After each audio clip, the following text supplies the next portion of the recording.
من آن غریبی که در ملک بیگانه برای به دست آوردن رزق روزی آواره شده از تقدیری تلخ و سرنوشتی پر از درد و غم داشتم. گاهی از زندگی بیزار.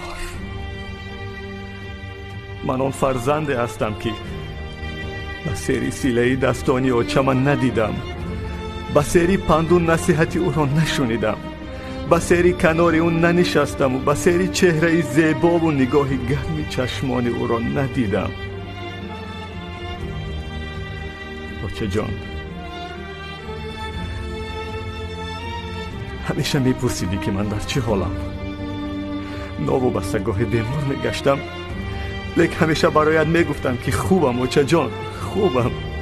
من آن غریبی که در ملک بیگانه برای به دست آوردن رزق روزی آواره شده از تقدیری تلخ و سرنوشتی پر از درد و غم داشتم.